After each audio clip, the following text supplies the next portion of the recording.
Stocks, real estate या कोई भी बिजनेस, अगर आपके पास पैसा है तो आप इन्हें एक दोपहर में खरीद सकते हैं। लेकिन दुनिया में कुछ ऐसे एसेट्स हैं जो आपको लाइफ में एक अनफेयर एडवांटेज देते हैं, और मजे की बात यह है कि इन्हें पैसे देकर नहीं खरीदा जा सकता, इन्हें समय के साथ बिल्ड करना पड़ता है। यही वजह है कि ये इतने रेयर और वैल्यूएबल है। देखते हैं वो 10 एसेट्स कौन से हैं जो सच में गेम चेंजर हैं। Number 1, reputation.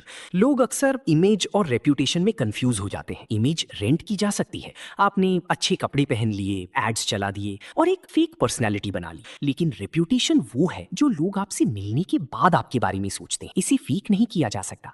एक बार ये बन गई तो हर कमरे में आपको खुद को जीरो से इंट्रोड्यूस नहीं करना पड़ता, कुछ काम तो आपका नाम ही कर देता है। Number 2, audience. आप लाइक्स और फॉलोवर्स खरीद सकते हैं, बॉट्स लगा सकते हैं, लेकिन आप किसी की अटेंशन नहीं खरीद सकते। एक असली ऑडियंस का मतलब है वो लोग जो सच में आपकी बात सुनते हैं। अच्छे आइडिया सबके पास होते हैं, मुश्किल ये है कि उन आइडियाज को सुनेगा कौन। जब आपके पास एक सॉलिड ऑडियंस होती है तो वो आपका फ्यूचर लेवरेज बन जाती है। आप कुछ भी टेस्ट कर सकते हैं, लॉन्च कर सकते हैं। एक असली ऑडियंस का अपना एक मेमोरी और ट्रस्ट होता है। Number 3, distribution. लोग अक्सर इसे ऑडियंस समझ लेते हैं, पर ये थोड़ा अलग है। ऑडियंस वो है जो आपको सुनती है, डिस्ट्रीब्यूशन वो रास्ता है जिससे आप उन तक पहुंचते हैं। वो एक यूट्यूब चैनल हो सकता है, ईमेल लिस्ट हो सकती है, या किसी स्टोर की शेल्फ। सबसे बड़ी मुश्किल कुछ अच्छा बनाना नहीं है, बल्कि उसे बार बार सही लोगों के सामने बिना जीरो से शुरू किए लेकर आना है। अपना खुद का डिस्ट्रीब्यूशन रास्ता बनाने में टाइम लगता है, पर ये सबसे पावरफुल होता है। Number 4, network.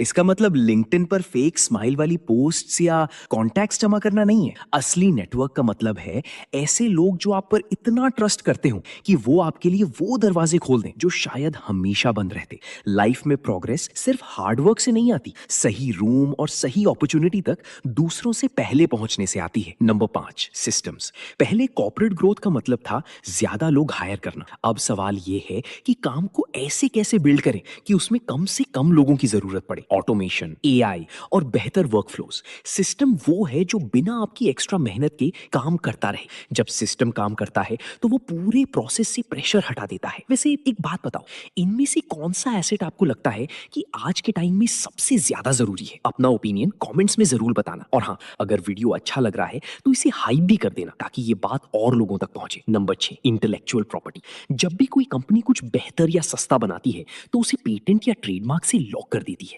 एप्पल दुनिया की सबसे बड़ी कंपनी है, फिर भी अपने कुछ स्क्रीन्स के लिए वो सैमसंग की टेक्नोलॉजी पर डिपेंड करती है। क्यों?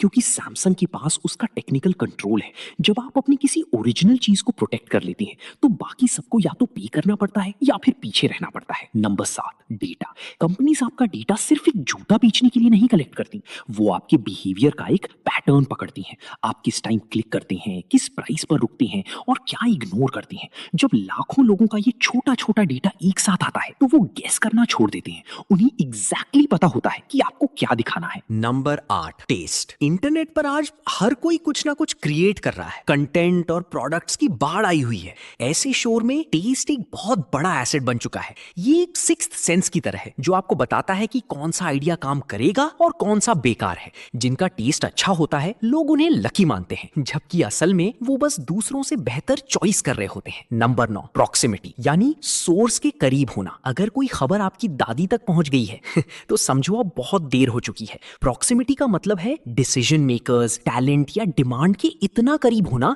कि आपको चीजें पब्लिक होने से पहले ही पता चल जाएं। सही जगह पर पहले मौजूद होना आपको बहुत बड़ा फायदा देता है। Number 10, authenticity. जब आपका टेस्ट, रेप्यूटेशन, जजमेंट और आपका काम करने का तरीका एक साथ मिल जाते हैं तो ऑथेंटिसिटी बनती है। इसे कॉपी करना नामुमकिन है। लोग अक्सर एक टेम्पलेट फॉलो करते हैं और एक जैसे बन जाते हैं, लेकिन जब आप अपने काम में अपनी खुद की पर्सनैलिटी डालते हैं तो लोग ये नहीं देखते कि ये काम कौन कर सकता है, बल्कि ये देखते हैं कि क्या कोई इसे आपकी जैसा कर सकता है। तो ये थी वो 10 एसेट्स जो पैसे से बहुत ऊपर है। लेकिन बात जब पैसे की आती है तो एक और बड़ा सवाल हमेशा सामने आता है, क्या अपना खुद का घर खरीदना एक समझदारी है या फिर ये बस एक बहुत बड़ा ट्रैप है? स्क्रीन पर जो वीडियो दिख रहा है उसमें मैंने इस पूरी डिबेट को क्लियर किया है। घर का सपना या पैसों की बर्बादी, सच क्या है? अभी क्लिक करो और खुद जान लो।